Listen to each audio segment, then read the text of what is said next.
मैं बहुत ही lower middle class परिवार की लड़की। मेरा परिवार बड़ी मुसीबतों से अपना गुजारा चला रहा है।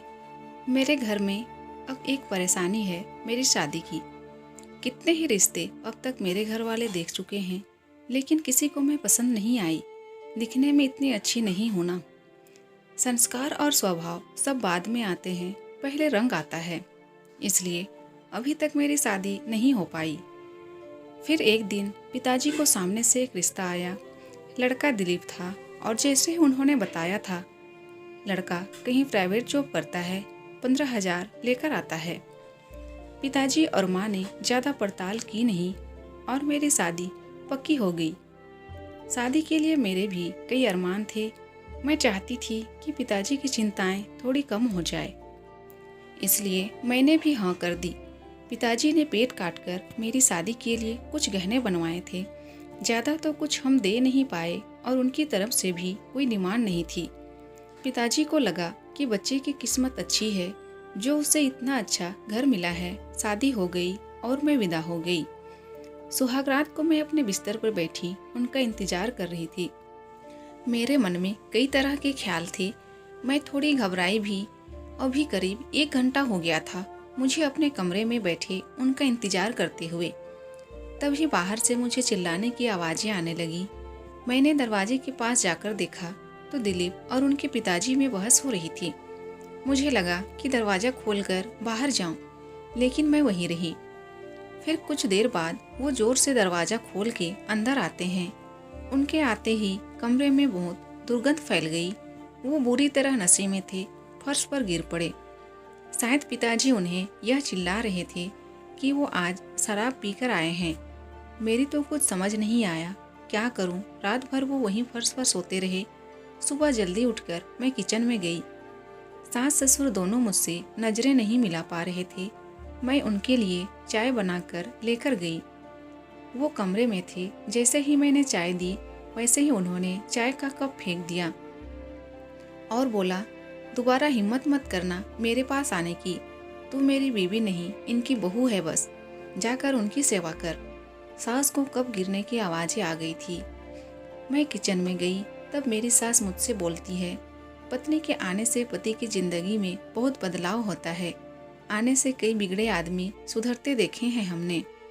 मैं कुछ नहीं बोली, सिर्फ इतना ही सोच रही थी कि यह मेरे साथ क्या हो गया। जिस बच्चे को उसके माता पिता नहीं बदल सके, उसे मैं कैसे बदल सकूंगी।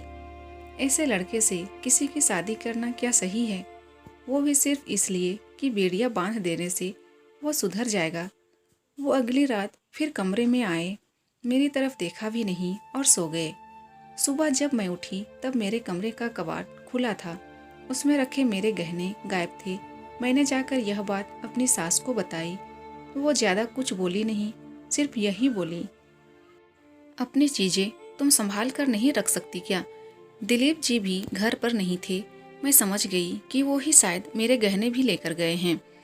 उस पूरा दिन और पूरी रात वो घर ही नहीं आए।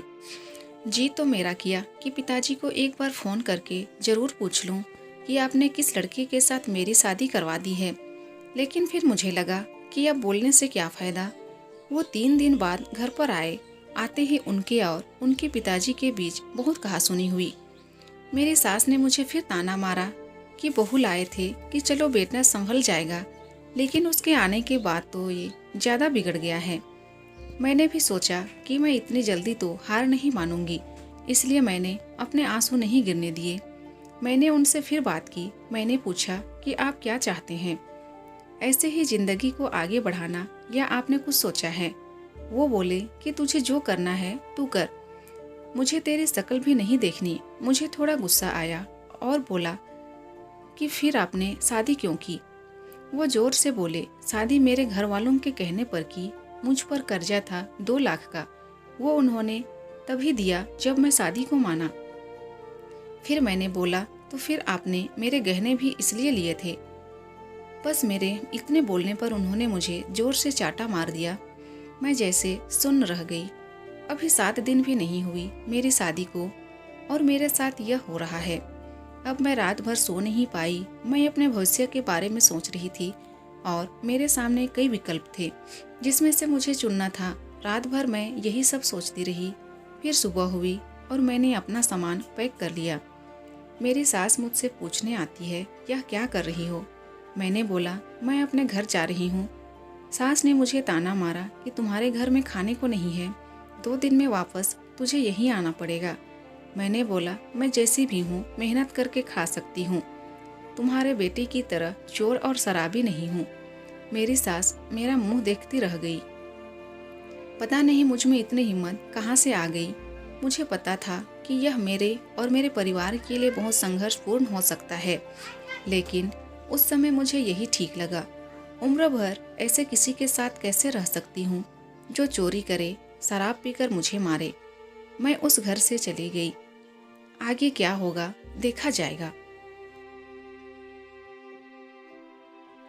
दोस्तों, अगर वीडियो पसंद आए तो प्लीज़ वीडियो को लाइक कीजिए, और अगर चैनल में नए हैं तो प्लीज़ मेरे चैनल को सब्सक्राइब कर दीजिए।